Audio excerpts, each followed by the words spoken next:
warm welcome to everybody listening to another one of the Influence Global podcast, and of course it's going to now be video as well. And I'm delighted to have with me the chief exec of Sixteenth, which is a Hello. top London agency, Danny Lowney. Nice to see you, Danny.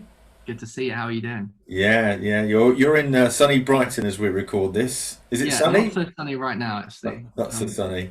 Quite the opposite, but it's been nice to be down by the sea for a little while.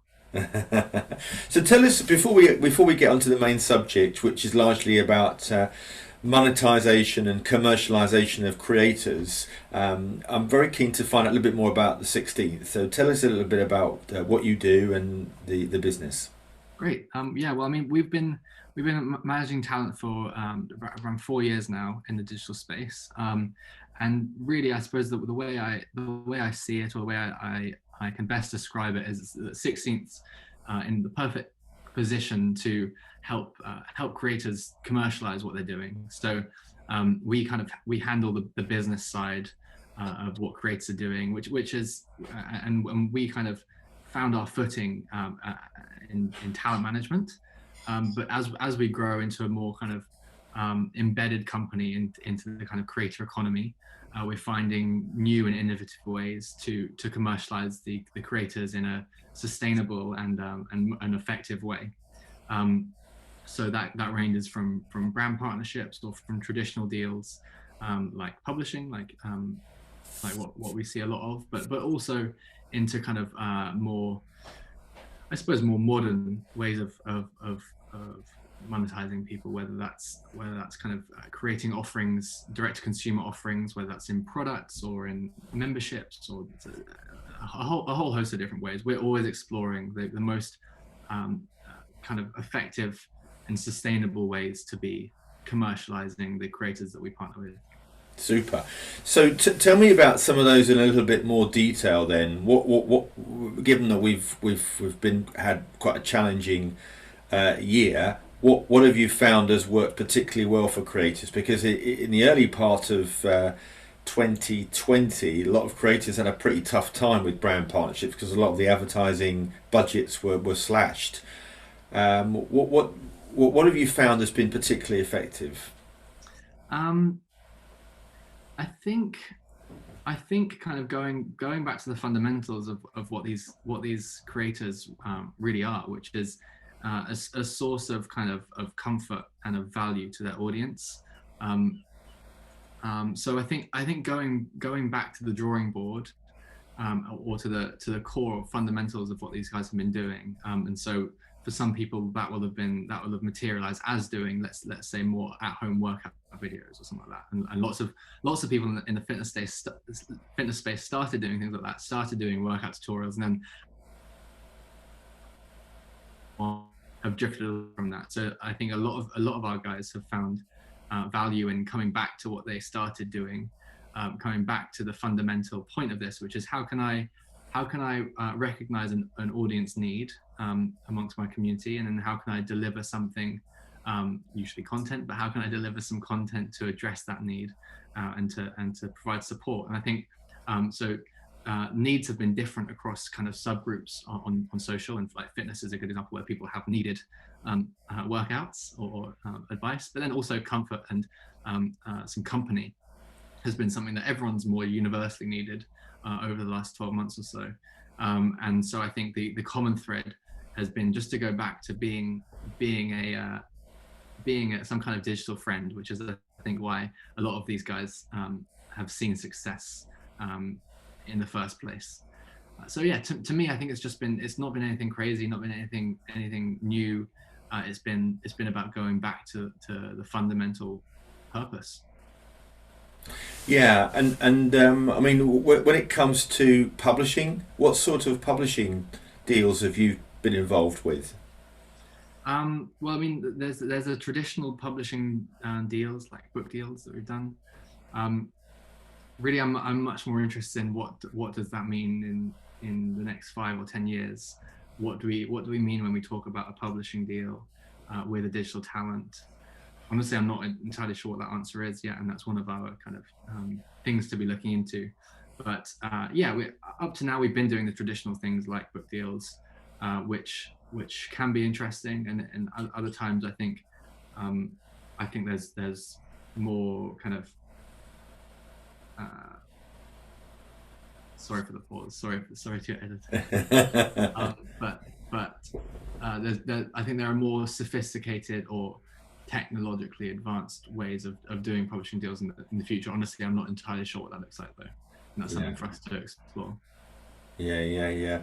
And then what about things like merch? Do you get involved with merchandise for talent, where they've suddenly? I mean, one of the things that's fascinated me is the growth of influencers and talent creating their own brands and realizing rather than just amplify others, they can actually create their own fashion line, Yeah. create their own products, whether they be camera straps or whatever that's particularly for their niche. Have you Yeah. seen a growth? 'Cause that's certainly something that's come over from China, and I think it's starting to explore a lot, be exploited a lot more over here.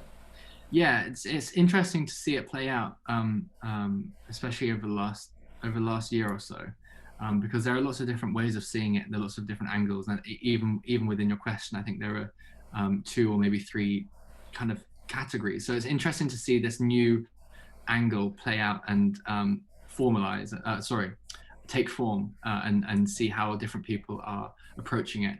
Um, we've seen at the end of 2020, we saw Mr. Beast over in the US launch 300 like a 300 chain burger restaurant essentially through like a cloud kitchen, which has been really interesting to see.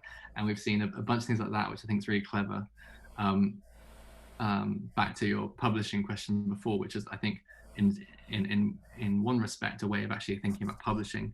But anyway, to your more recent question, yeah, it's something we spend a lot of time on. It's a big focus of ours. The kind of the philosophy that we come to it with is actually not merch, not merchandise. Merch is a word that we've kind of taken out of our vocabulary.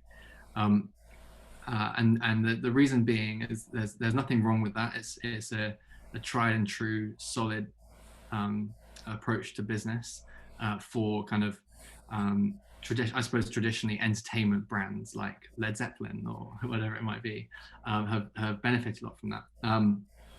Good way to kind of productize IP. But the way we see it is actually more about the second way you described it in your question, which is about products and brands, creating products and brands around talent. And so to us, the interesting challenge is to create a product with intrinsic value that will deliver value to the creator's audience, and that will, like I said earlier, will solve a need.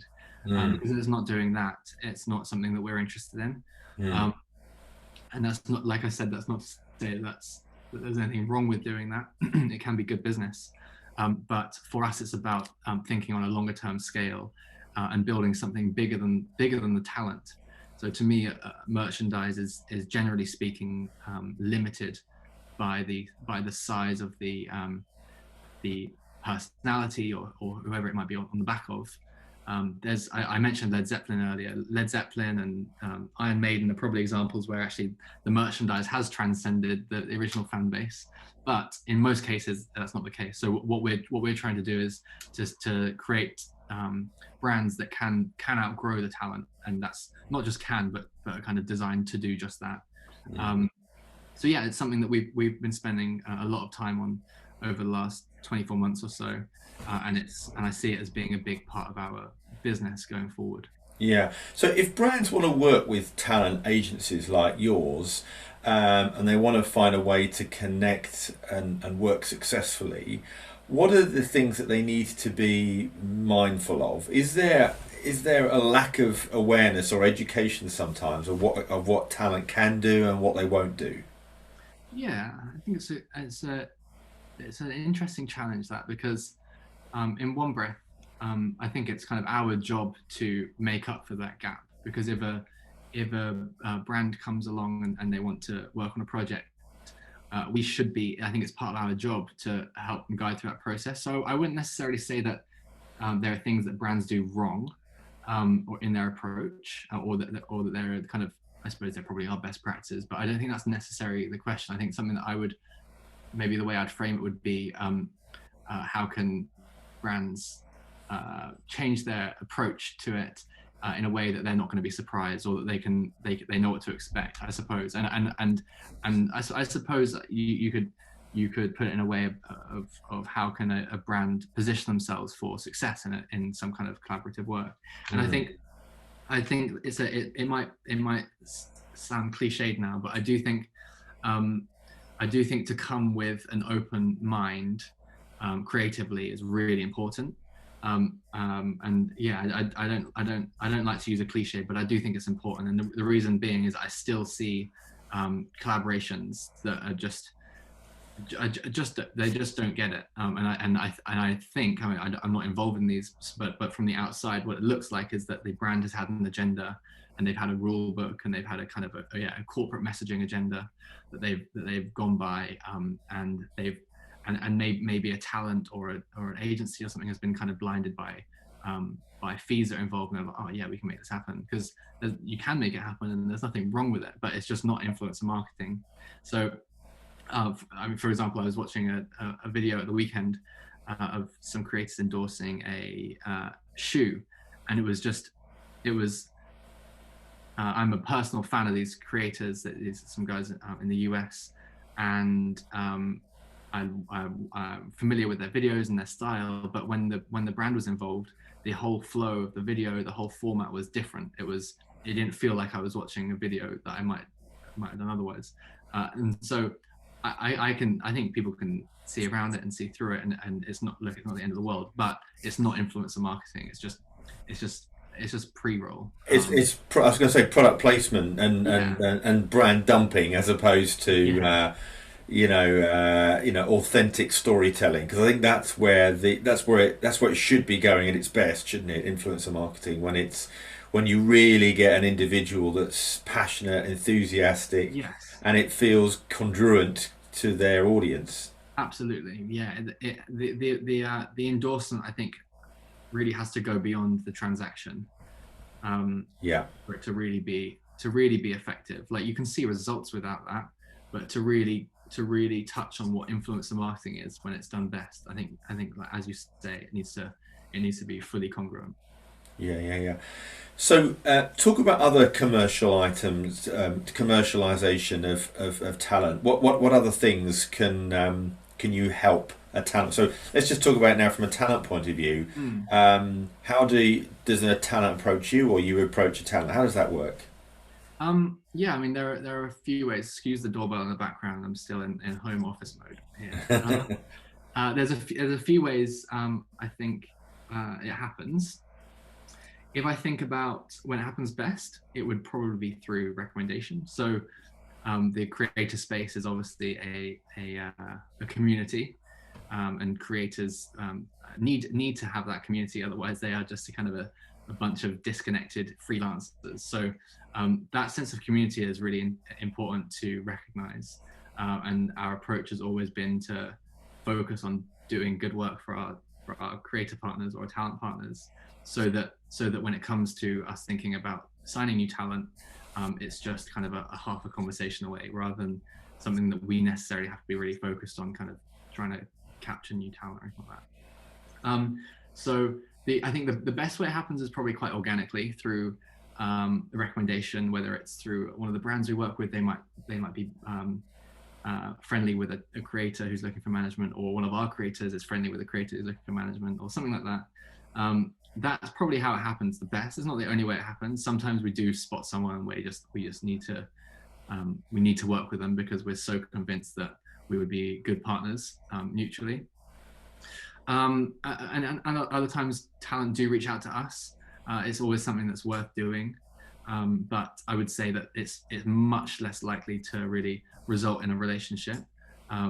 Not because there's anything wrong with reaching out or anything like that, but just naturally, if it hasn't come kind of organically, it's less likely to be for there to be strong alignment. So yeah, it absolutely can work with creators reaching out, but usually it will work because we have well, sometimes some strong feeling that we need to be involved with someone, but more often than not through kind of I suppose some sort of referral. Is there a minimum Is there a minimum requirement for somebody that wants to join your organisation in terms of follower numbers, experience, brand deal, partnerships? I really should come up with a better answer to this, because it's probably the most common question we get. But I'll give it a shot. The answer is basically no. There isn't a minimum requirement.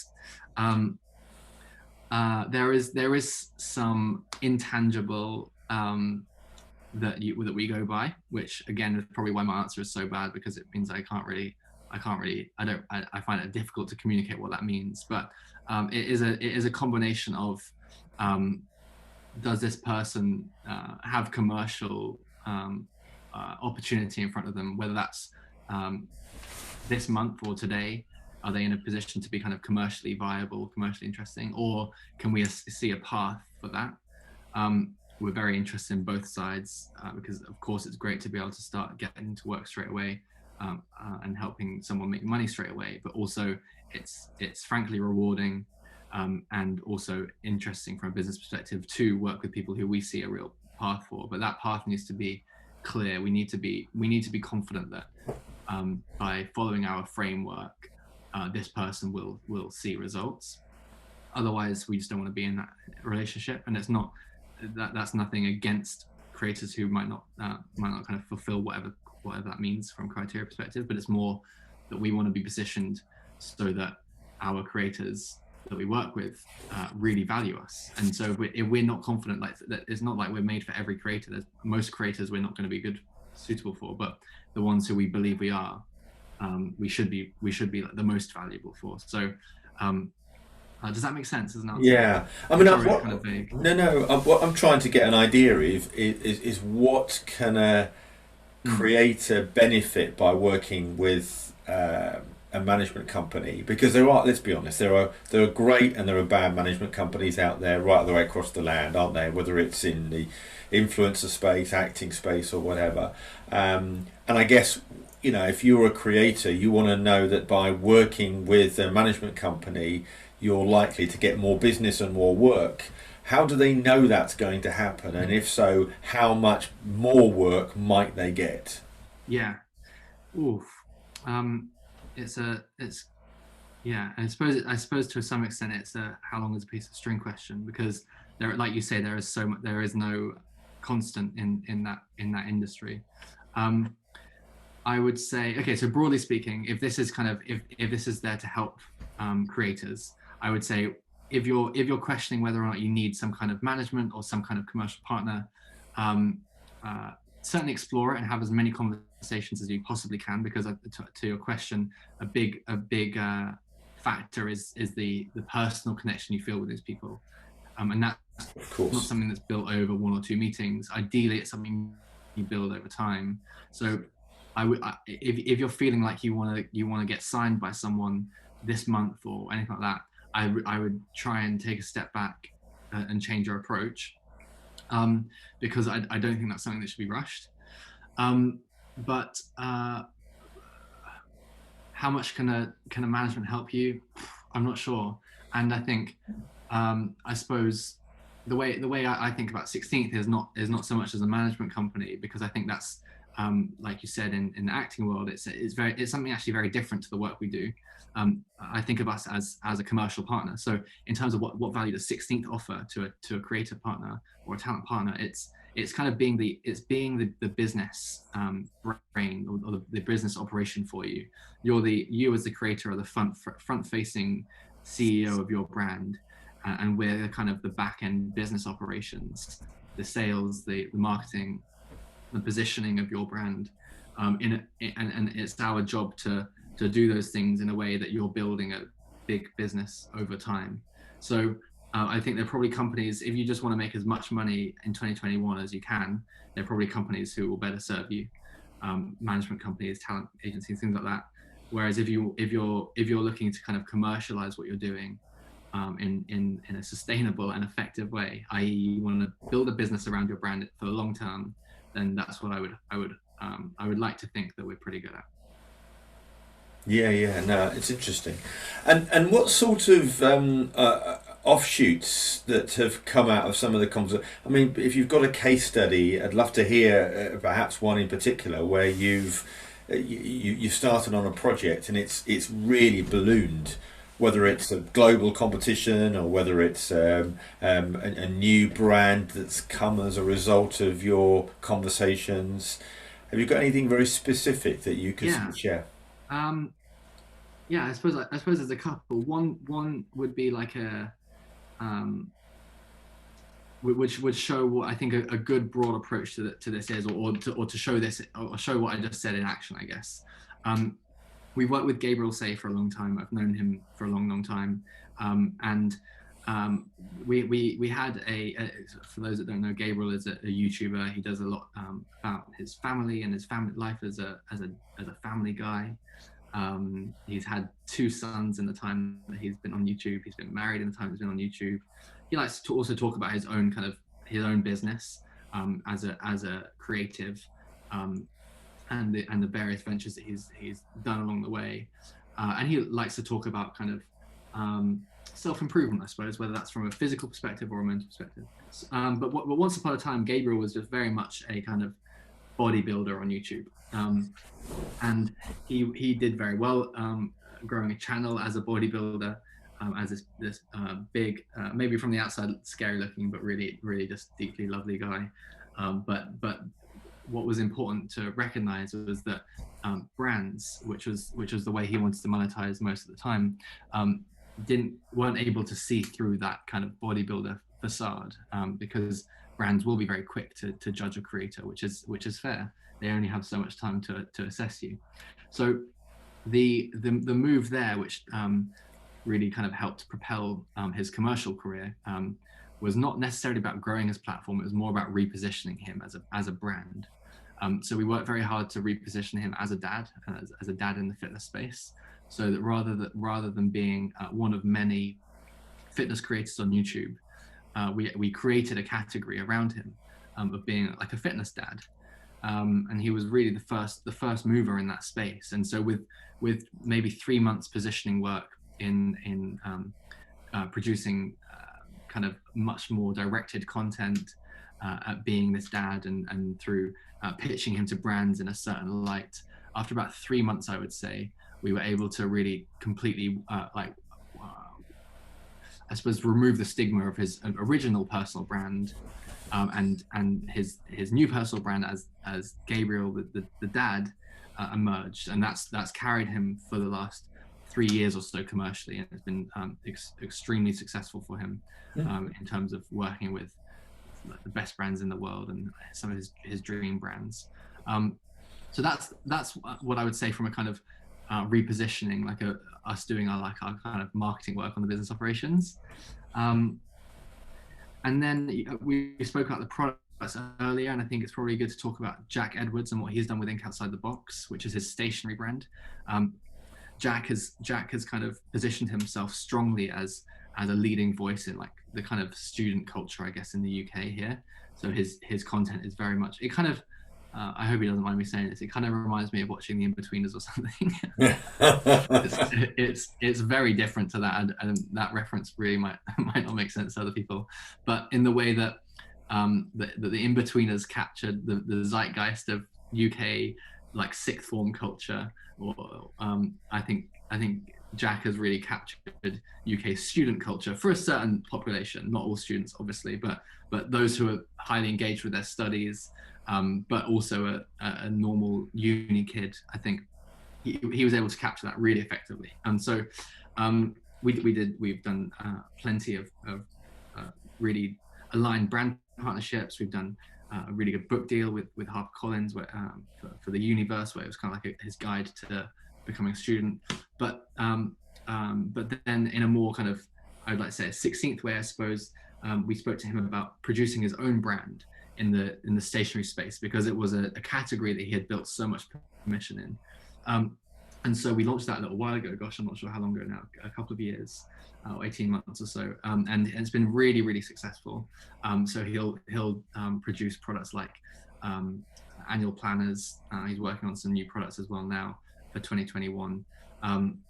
But that's been really effective. I think it's elevated his brand, his audience and his brand partners being able to see Jack as a brand founder and an author is a very different story than kind of Jack the YouTuber that he might otherwise be by now. Yeah, that's good. So I think that captures what we've been speaking about earlier. Yeah, brilliant. Okay, Danny, well, it's been a pleasure talking to you today, and thank you so much for giving us your insights on the world of talent management. Thanks, Gordon. I appreciate it.